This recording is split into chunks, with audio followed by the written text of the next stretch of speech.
pretty sure that you complied with my request. There are no slides today, so we'll just keep everyone on and just have a conversation because Jörg is a client. Regrettably, I don't have his mug with me today. If I had more, I could have it in every location from which I broadcast. I see. It's my fault. Yes. I understand now. You know him as an Omnica guy, but he also is the founder of a company called Techflex Development. And his value proposition is that he and Anna Suchard, who you'll meet at 10X, co-founded a company where they are your stateside point of contact for your medical device development needs, especially in software and hardware. And their entire team is based in Ukraine. And that's not a great place to be typically for Ukrainians today. So what does this mean for your business? If Paul were on, he would talk about diversifying your risk when you have more things onshore, when you are looking at the last mile of your manufacturing closer to your customer. And Andre, of course, is a contract manufacturer. So back in March of 2020, I was going to get this big fat Domino assignment and check. I had already cashed it in my mind about all this marketing we were going to do. And he said, yeah, so my product is sourced out of Wuhan. So I don't have any product right now.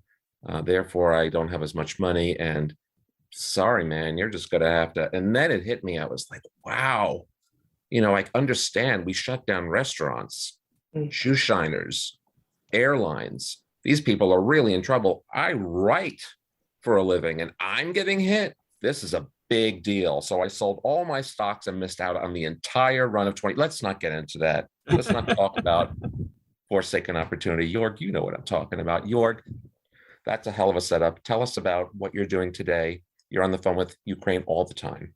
Yeah. So just a little background. So we have,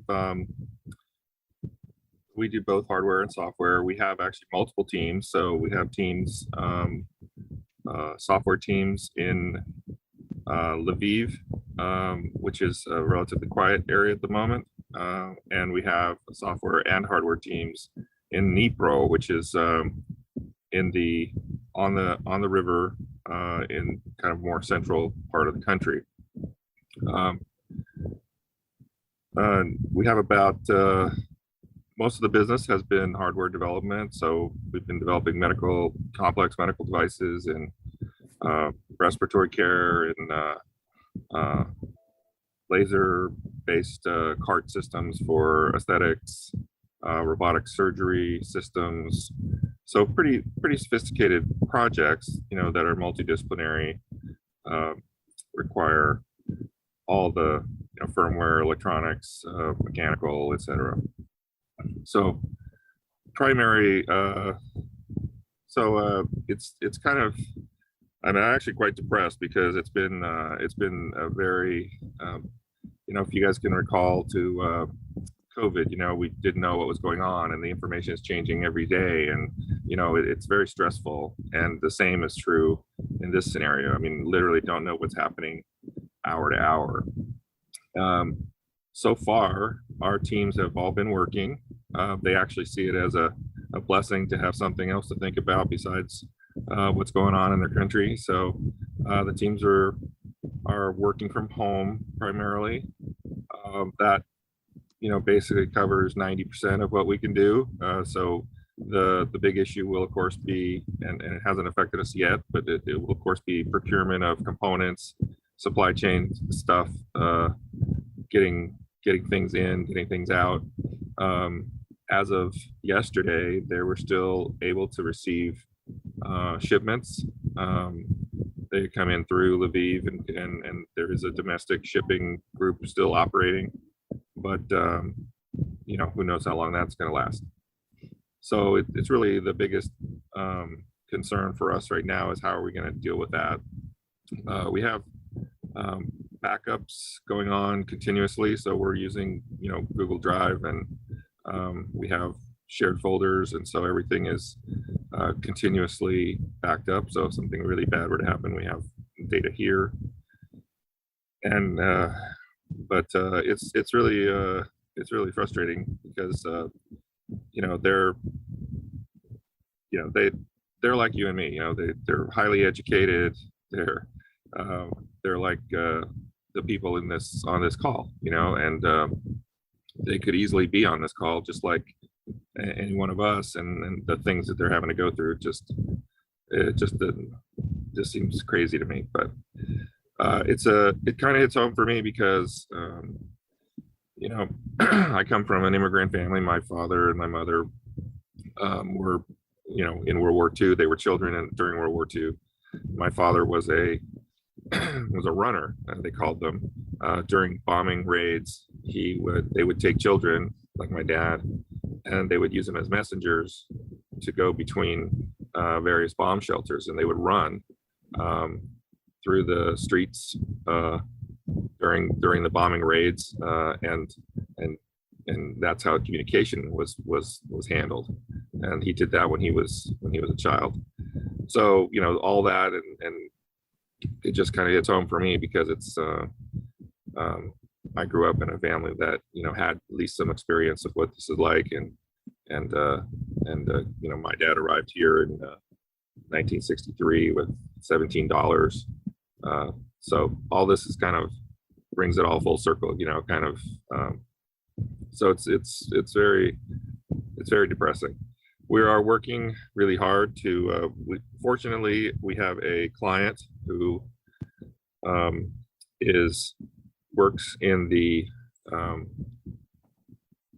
they work with the U.S. government in logistics and support of military assets in conflict zones, hospital setups, all these kinds of things. So they're very busy at the moment, and they've offered us some help to see if we can't get people out of the country. However, the problem there is, as with most engineering groups, and I don't mean to be, they're mostly men, right? So they're not allowed to leave the country. And so even the travel time from Dnipro to Lviv or some other place that's safer would, they might get conscripted or whatever it is along the route. So it's not something that they can just decide to just move the whole thing. We are talking about, moving perhaps them and their entire families somewhere. We don't know yet. There are ways to do it, but if we get them out, then how do they go back in if they've left the country illegally? So so there's all these kinds of logistics issues going on.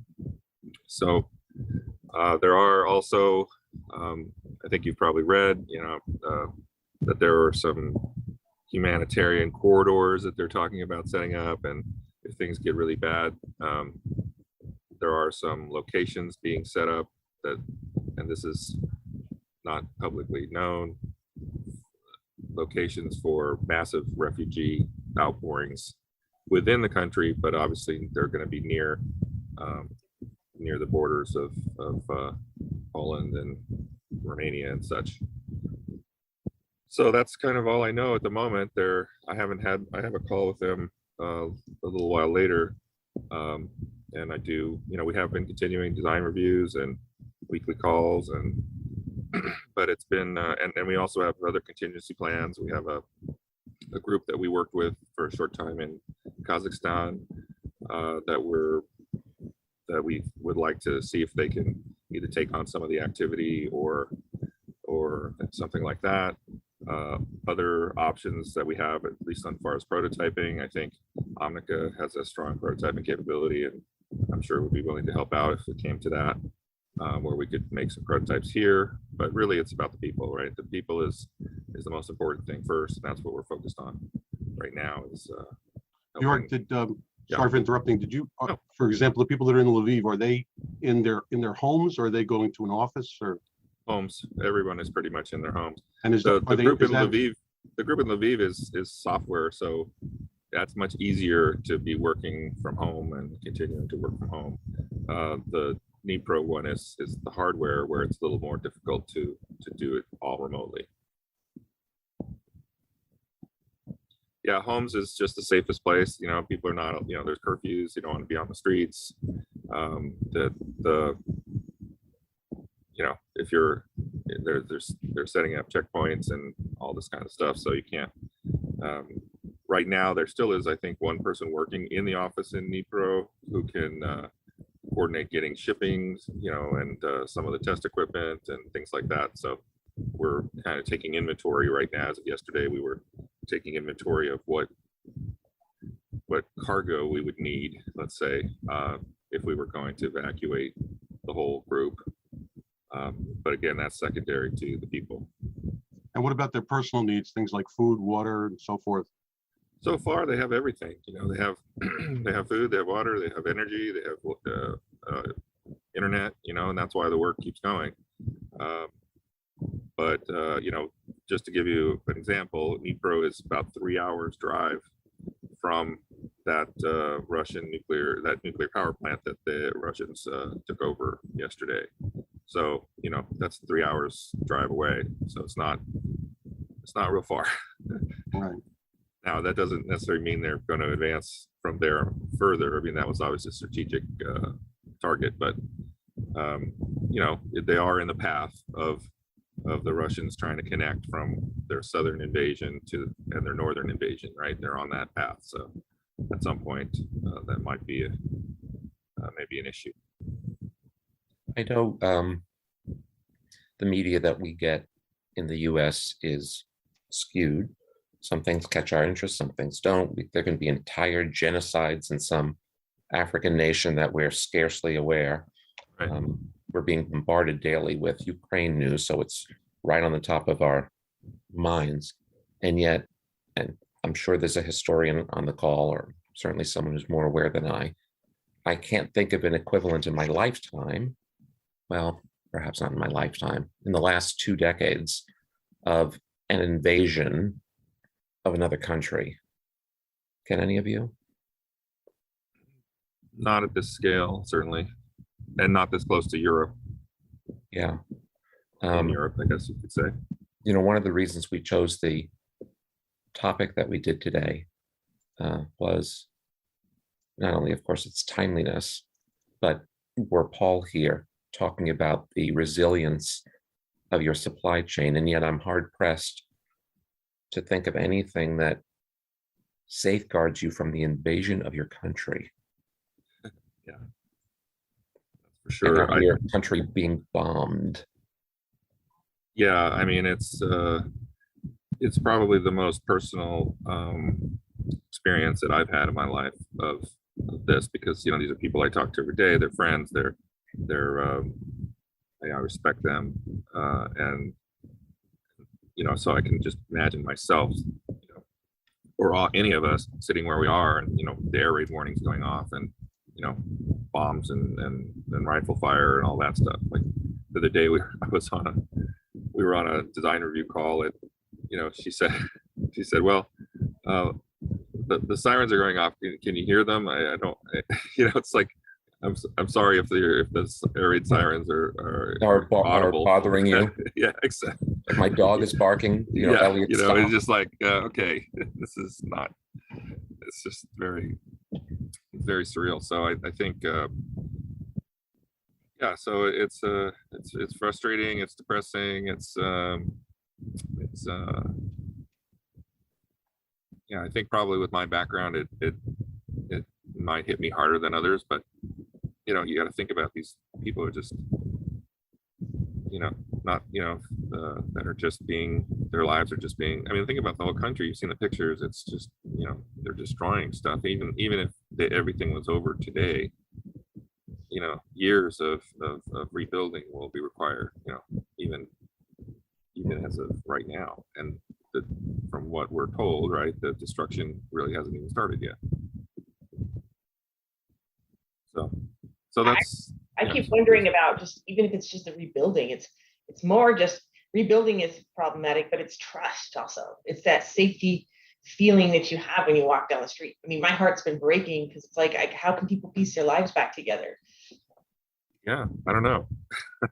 It's you know, that's the whole PTSD discussion, right? I mean, these people are traumatized. This is going to affect their lives forever. But yeah, and it's just interesting when first things started. I was so I don't know. It really touched me, and I think it should really touch all Americans. You know, people fighting for their freedom. This is what we did as a country, and it totally resonated with me. And I was like, yeah. And then, but yet we're just letting it happen. I get I'm very frustrated about that we're not doing more and doing it immediately, because they don't really have time. You know, it's not something we can just kind of sit back and say, oh yeah, well, maybe in 5 months sanctions will mean something. No, we're talking about days. So it's very frustrating, and you know, I'm powerless, right? So I just feel powerless to do anything. I'm like centering myself, not effectively, because I'm going to say that, you know, ours is not a political forum. Anytime I've attempted to wade into anything that could be possibly, I have gotten my, how does she say, well, I just want to understand what I think you said, just for clarification. Did you suggest that America isn't doing enough, and you believe that we should be militarily involved? Well, I don't really, I'm not sure it's for me to say. I can say that there are lots of things that we could do, and doing them more rapidly. And maybe we are doing them and we just don't know about them. You know, there are, believe me, you know, we've got entire organizations, militarily, CIA, whatever, that know how to get things into countries that they're not supposed to be. There's a lot of clandestine work that maybe is going on, and you know, of course, we have no visibility from that. I don't see that militarily. You know, I don't know. We're fighting the same fight. This is the same fight that we fought for our freedom. And I don't understand why it's that different there than it is here. So, you know, it's hard for me to say what's an appropriate response. I will say that my first impression of, if I were younger, I'd probably go and fight. Yeah. I actually heard a story. One of my friends up here, I think it was like, you know, California somewhere, was talking to somebody, and he had his backpack. He was retired military, and she goes, "What are you doing?" He goes, "I'm flying over to join their military because they need my help. I'm going." That was all his response was. So yeah, there are mercenaries all over the world that this is what they do for a living. This is what they're there. But I don't know if it's necessarily bodies that they need. It's equipment, supplies, and they don't need it like next week. They need it, you know, now. So maybe that's happening. I would like to think it is, but we don't know. We don't have all the information, and we never do have all the information. I have a lot of follow-ups that I could take the call in. I just want to check, at least with the faces on the screen. Are you guys okay that we are really not talking about medical devices right now? I can go back to the other discussion about medical devices. But we can, but I actually want to explore two things, because Nick Anderson and Nellie were kind enough to write out some chats. Nick, would you share what you were writing to us? Yeah, these things happen all the time. And for some reason, big country invading other big country, you know, gets the news and the headlines, and other countries don't. And I don't know if it's if it's an issue of magnitude, you know, if Tahiti invades Samoa, nobody cares because it's like 10,000 people and 100,000 people. It's not that, it just doesn't have the magnitude that these things do. Can't even relate to where they are in the Pacific. Yeah, right. You know, that there's some of these that, you know, Senegal and Gambia and things like that, many people couldn't tell you where they are. But anyway, like, I think these things happen all the time, and why we're hyper focused on this one with Russia and Ukraine. And yet it's hard to turn that all-seeing perspective eye back on ourselves and go, should we name the countries America's gone into? I mean, Afghanistan, Iraq, you know, the list goes on, countries that we've invaded from their perspective, and from many Americans' perspective, that on Wikipedia, actually, you know, I just looked it up just a second ago. It says the 2003 United States invasion of Iraq. You know, I'm sure a lot of Iraqis are like, what are you guys doing here? Like, you're from the other side of the world. What are you doing in my country? Isn't that We'll funny fight our how- own, you know, we've how fought our own America- battles for the last 5,000 years. We can do it without you. I'm embarrassed by what you just pointed out, how US centric my thinking, that I was like, can you think of any of those people doing things and not Yeah. thinking about, well, we've done it. Totally fair. Totally fair. I mean, I do Yeah. this all the time. I see somebody, you know, do something in traffic and I'm like, what an idiot. And then 5 minutes later, I do it. You I know? have to ask, does anyone else see Eddie purple right now? I don't know what happened to me. I think it's great. I got a new Like laptop the yesterday. Wonka and factory, and you've eaten too many It's- blueberries. it's doing a disco thing on me. I don't know. I'm gonna But like, yeah, no, Vietnam. Hey, there's another good invasion. Went so well for us. You know, this is the other issue. That never ever goes well. Right? Yeah, it's true. We also have to live our values, right? So I think you know, the whole thing about, you know, democracy, and you know what Ukraine was doing was moving to a free market. Yeah, there was still corruption, there were things, but the country voted to move more towards a free democracy, and you know, those are our values. And so, you know, even going back to the Cold War, right? It's the same thing. So I don't know. I mean, I'm not. Well, I don't have all the answers. I just know I have my microcosm of my experience with my teams, and so it hits closer to home than you know, like you're saying. we've been hearing feedback Yeah. this entire call. I'm wondering if it has anything to do with your earpiece or where your microphone is located. Mine. Yeah, where is your microphone on? or is somebody typing? My No, microphone's it's right here. definitely like a rubbing against a shirt. I think Okay. it's that. Might be me. Is that better? I'm still hearing it though. Let's continue. Nellie, you had a point? I feel like that there's invasions going everywhere, small, medium, and large. But the problem is and I don't even, maybe society, maybe it's not just America, it's society, don't get engaged into them because the news media isn't giving the honest, accurate story. They're giving their opinions, their emotions, their political views, instead of just coming in and say, today this occurred here, today this occurred here. And because of that, we aren't as engaged, because once we start to hear somebody speak about their emotional feeling, their political value, how they feel about it versus just the facts, we click out because if they don't have a like-minded view. I think that's too big an issue to even begin to tackle.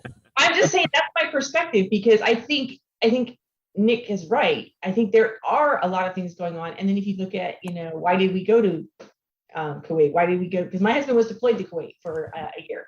So, I mean, why did we go there? We went there to protect oil. Well, it seems like oil and energy are the top subjects.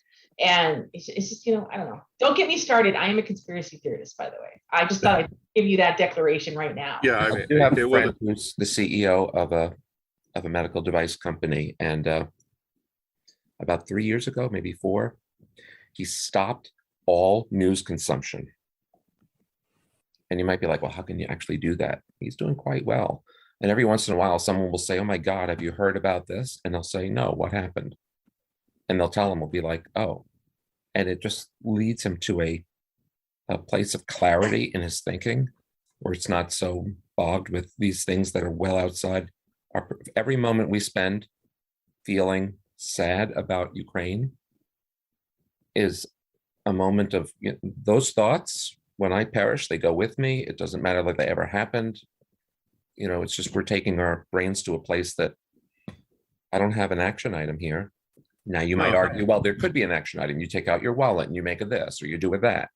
Okay, fair. yeah, it's tough. I mean, the other thing is the media in general, all media in general, there's a certain entertainment value to it, right? That's why they Yes, sell of course. commercials on Right. on the news. And so that, I think, has made it,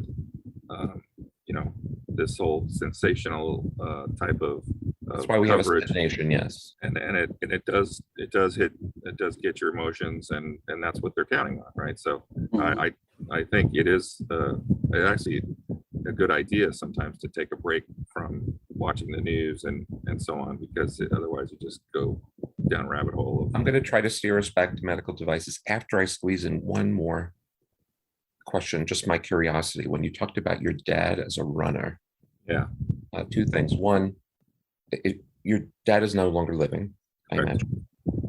imagine. Did he have a PTSD kind of thing in his lifetime that you could think about? And why was it children who did the running? probably because they were fast. The men were all fighting or doing something else. There were no men, so it was women and children primarily in the shelters. So but yes, absolutely. I mean, if you think, first of all, my father, this is former East Germany, so he actually later on went into the military, the communist military in East Germany. He then actually took my mom and my brother and defected to West Germany in like the late 50s or late 50s. And then I was born in West Germany, but my father he hated that, the thing that happened is he lived very close to the border. And so he would get news of what was really happening, whereas he would hear the party line and the lies that they were telling him, and he just hated that. And so he didn't feel like that's why he defected. And when he started sharing information that put him in danger, and then he had to defect. And I think that even went further is, when he was in West Germany, it was the whole land of opportunity thing, and he wanted to get out of there. He didn't really want to be in Germany after all that experience, and decided to move the family to America. So I guess the short answer is, yeah, I'm sure that was all motivated in part by what he experienced as a child. I'm going to go back on my word because Treya and Nick wrote some comments there that are just too intriguing to ignore. Nick talked about George Washington's farewell address, where he had advised his country to avoid future entanglements. And Treya's reply is, yes, and the US wouldn't exist were it not for France. It's too complex for my brain. The whole thing, though, is that, the US, like it or not, has been the world's policeman for forever. I mean, if you lived in a city and there were no police, and I'm not talking about defund the police and all that stuff, there are bad actors in cities, and the place would be chaos. And the same is true of the world. And like it or not, the U.S. has been the policeman and not always done the right things, of course. But that's what we are. And so you can't, if you don't have some sort of policeman, call it U.S. or NATO or call it whatever you want, any bad actor, it's just gonna be chaos. So, I mean, that's kind of the logic of it to me. Treya, did you want to add anything? I would love to. Yeah, please. I think we should go away from these calling US a policeman. That makes it has a ring of powerful alone. Sure. It has become a very bad name, or name. It almost has become name calling for the US to be the voice of freedom, to be the voice that supports and holds together, and to have that balance and create the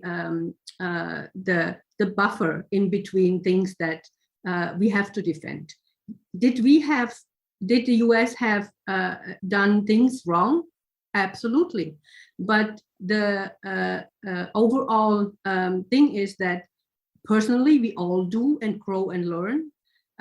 Every country has in their history, if you look at any country in their history, has done things wrong.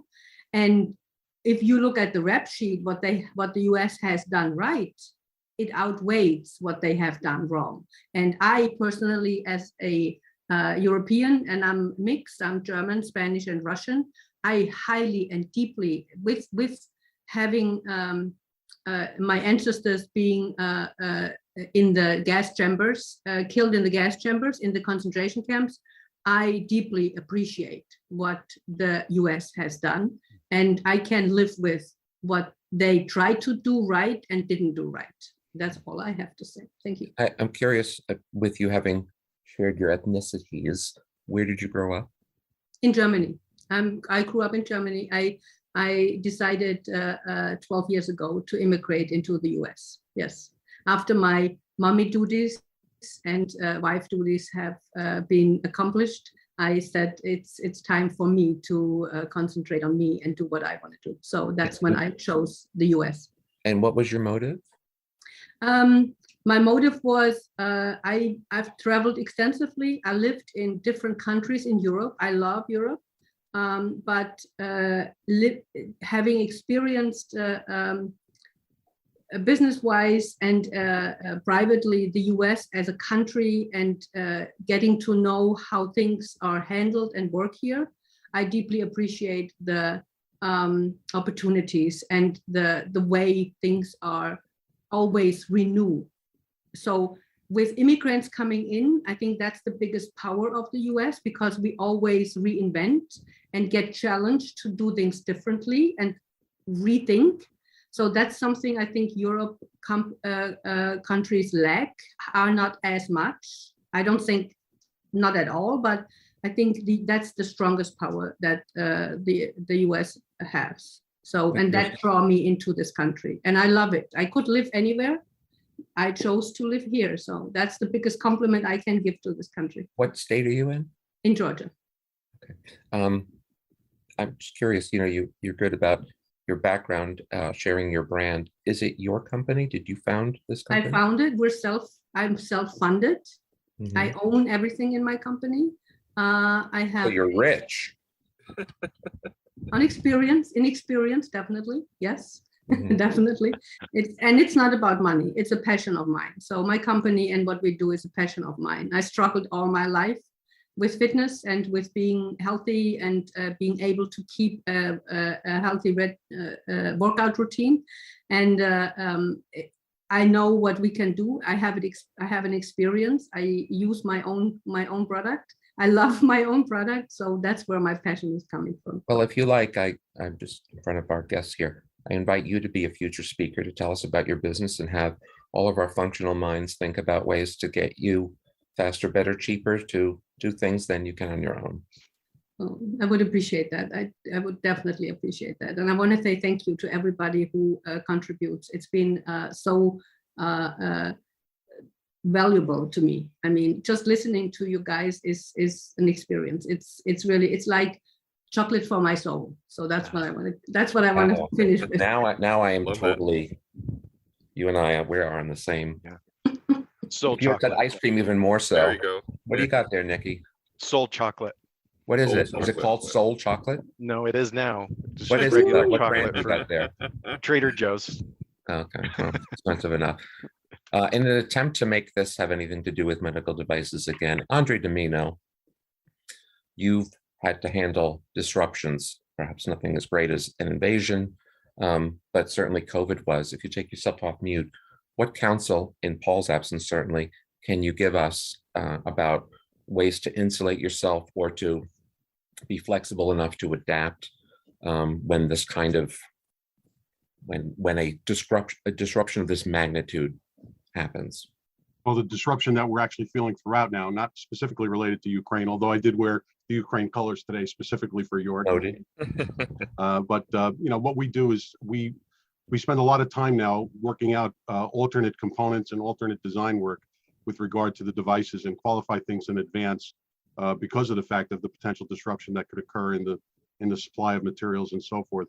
And we're U.S. based as opposed to Jrg, so our engineers are here, and so the work that we do is really dedicated now to what we call defensive engineering. That's really what we have to do. I've never heard that term before.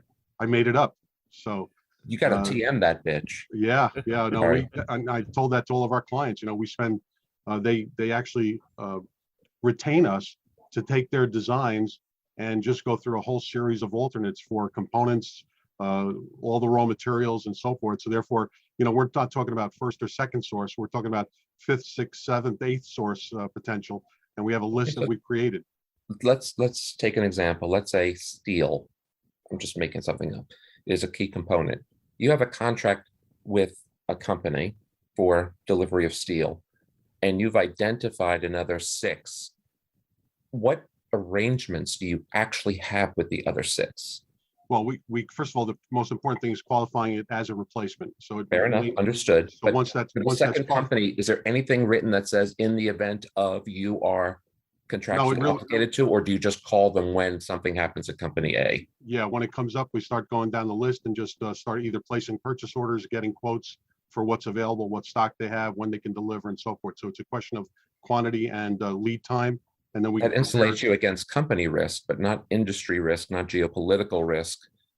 Is there? Well, to some extent, geopolitical, yes, because when like what you mentioned before about what happened with China, that was a situation where when they were shut down out there and I couldn't get that, we had to shift, and we went to India and Mexico and other locations. So a lot of this stuff is not available in the United States, so therefore we have to go to alternate places that would have something, if not replacement, would be comparable in use. You've since resolved that whole issue, so you can call me anytime to re-engage me for that market. Oh, sorry, but we'll take that offline. Well, it's interesting, there's certainly a lot to be said about the supply chain, and we've all struggled with it, and defensive engineering is great. We do that as well, in terms of even in the design. We're speccing in products and buying them when we spec them in, long before we even need to buy them, because we got to make sure they're available. But this is we're talking human capital here, which is the tough one. So that's not so easily sourced in other places. The Ukrainians have a very unique educational background, cultural background, and that really fits. Excuse me. That really fits well with our U.S. Engineering culture, I guess I would say. His co-founder Anna is from Ukraine, worked with these people, personally vouched for them, and that's how their business began. Like, may I engage you, Jörg, with Andre? Your team is deliberately in Ukraine. Your team, Andre, is deliberately in New Jersey. Is there anything to be learned from one another about why you made the choices that you did? Because as I understand it, Jörg's competitive advantage is same quality, lower human capital cost. And yours, Andre, is, I guess, well, we're all here in one place, and I guess it's easier to work together theoretically, although with all of this, I feel is apt to be able to work with you sitting in the Pacific Northwest, as I've still never met Andre in person, and he's blowing off 10X for some anniversary bullshit. I told you, bring Mrs. Domino with you, but fine, you want to go on a cruise.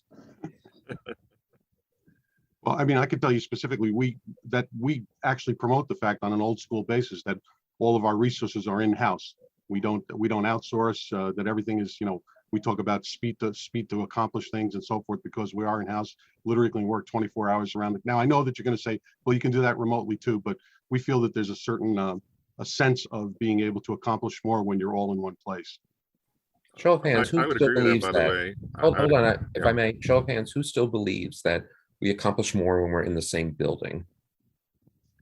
Well, it's in engineering and design, and I would say yes. I don't necessarily think that's true across the board. And I, it's funny because I have both experiences. So Omnica is a very all in the same building, 37 years, all in one place. Mm-hmm. We get things really done, and it's a huge advantage, and we do work faster. So the question, and that's why Techflex serves different customers than Omnica. If you need that, then that's great. Use Omnica. They're fantastic. They do incredible work. But if you have a little more time and the price is really sensitive and you're willing to do the remote thing, then, you know, Techflex is a good option. So it's really, it is different. And I say the exact same thing that Andre says when I'm talking about Omnica as well. So I think it can be both. Given the highly unusual nature of this conversation, let me just open question, ask those on the screen now. Is there any direction in which you'd like us to take this conversation for the next 5 minutes or so? Anything that we didn't cover that you'd hope to discuss? Dwayne, you've written something here? Just listening, you know, just my thoughts on what's going on with everything. It's a little long and drawn out, but basically the gist of it was, you know, I think sometimes the US brings it upon ourselves because of underlying issues of when we decide to say, hey, that's not okay, when we decide to say it is okay. And then I just think the media plays a big role in this, right? It's really sad, but most of us on the call are very fortunate, right? And so with what makes Ukraine so, why the media covers it is because that can happen to any of us. Yes, exactly. But we can't relate to things we don't understand, Right. and or haven't experienced. And Famine so, in Africa is so, like, what does famine look like in the US? right. And Yeah. there are, of course, people who risk, I forget what food insecure, Mhm. but I'm not aware of any flies in people's eyes because they're just too weak to even, you know. So yeah. And just, you know, like I said, with the US, it's I don't think we shouldn't get involved in places. I'm not saying that. It's just every time we do, there is definitely another reason why we're doing it. And Oil. it just makes it difficult. Money. It makes it really, really hard, right? So I don't know what the answer is, but the world police comment, I agree, it's very negative. At the same time, you know, I'm a very proud American, but it's hard not to follow conspiracy theories when they're right there.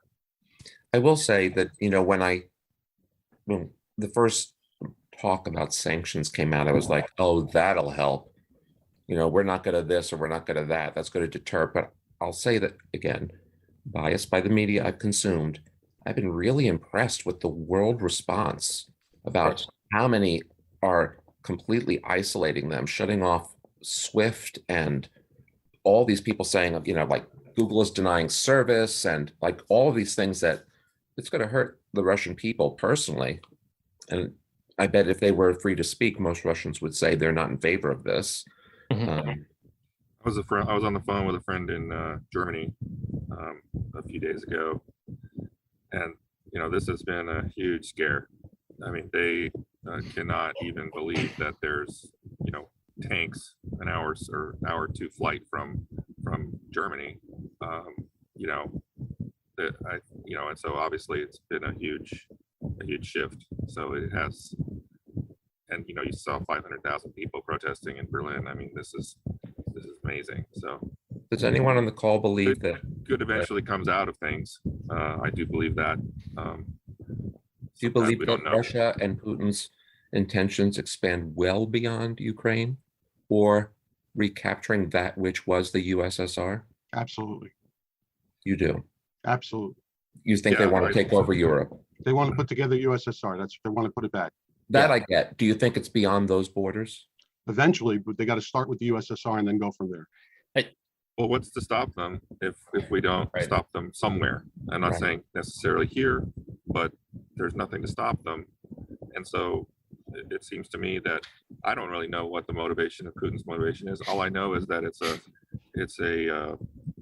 a country that doesn't tell the truth. It's not an open country. It's not a country that lives by our values.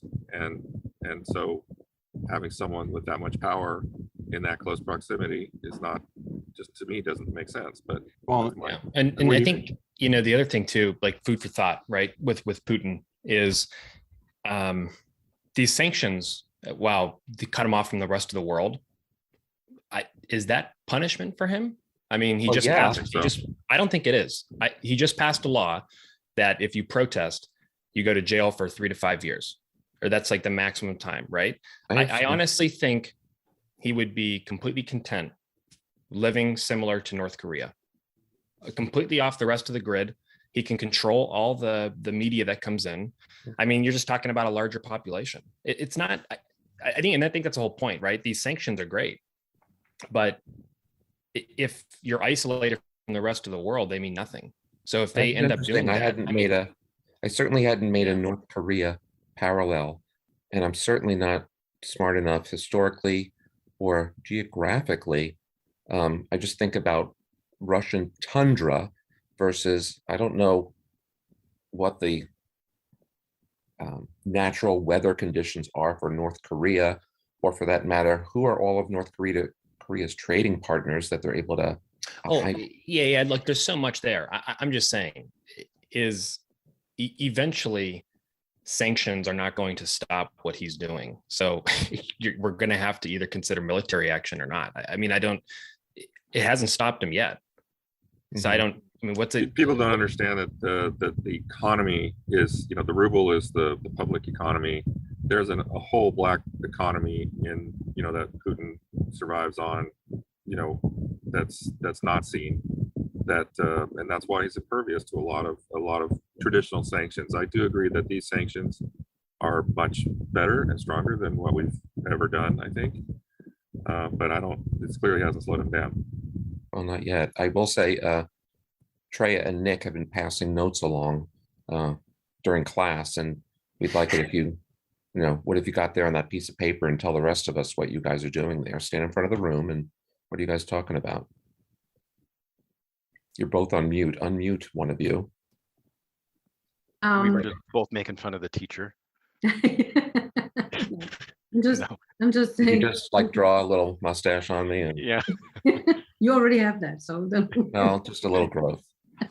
So no, I think it's clear for me that Russia, that Putin, it's Putin. It's not the Russian people. That exactly. would be unfair to say, because there's a majority of Russians that disagree with him.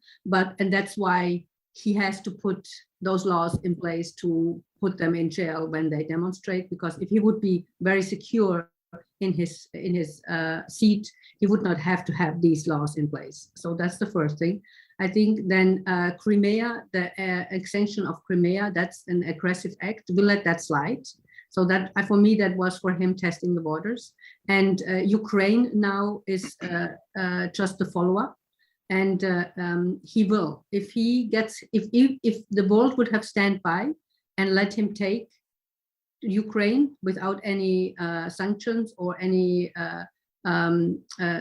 consequences, yes, he wants to expand. That's just in his makeup as a person. That's what he demonstrated throughout his whole career, throughout his whole life. He is not standing for somebody that is sitting back and relaxes and only wants what he has. He wants more. Nicholas, what did you write back in your notes to her?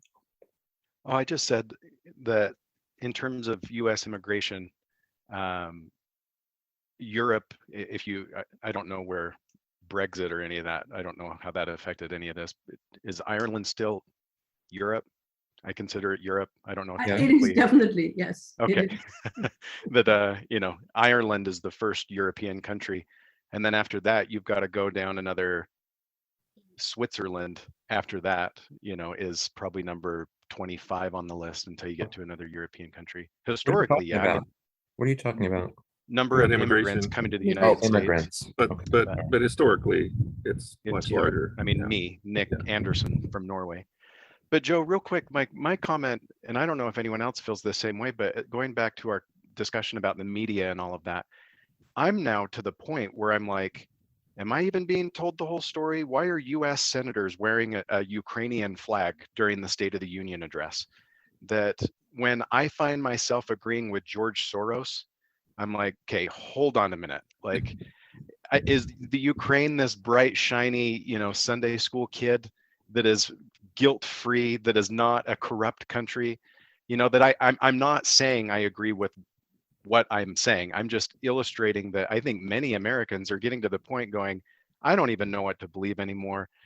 That did the Ukraine do something behind the back door 3 years ago, and finally Putin was like, all right, enough. I'm big, you're little, I'm gonna win, you're gonna lose. But all we're told is that the poor Ukrainians are now getting beat up on. And you're like, yeah, maybe you guys were a totally corrupt, terrible government for the last 20 years. And you still don't let the bully beat up the small kid, even if the Joe, small kid was slapping him in the back of the neck. I think We're at an hour. the issue. What? That's the issue, is that the media portrays government versus government and not people versus people. I mean, I would hope that, that if America needed help, they would not let the government define how they feel about me, right? Like, that's what's scary, is the media puts government versus government. And it's not even about that.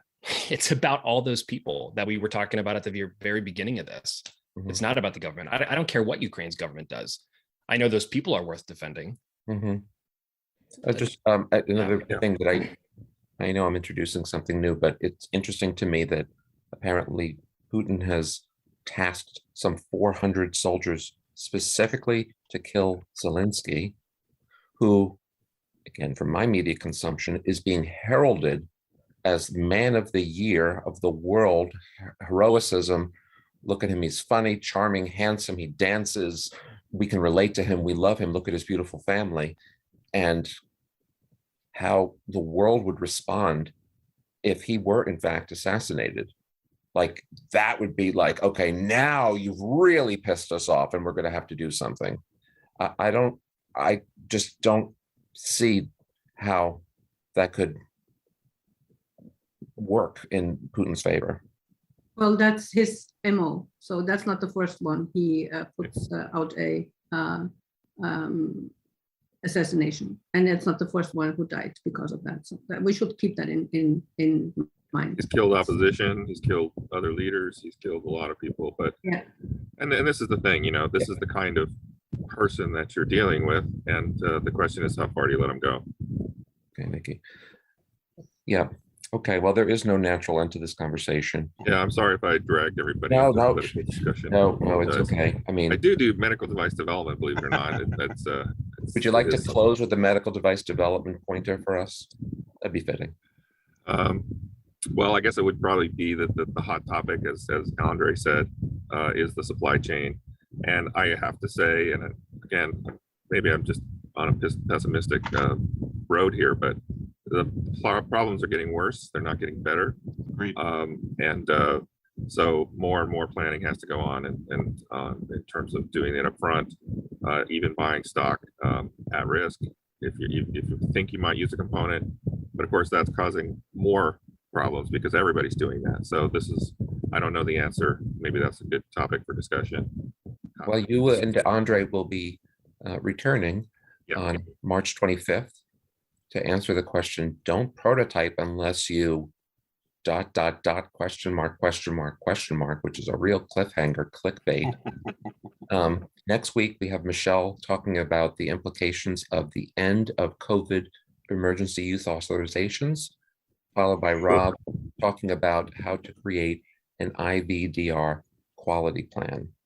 So like it.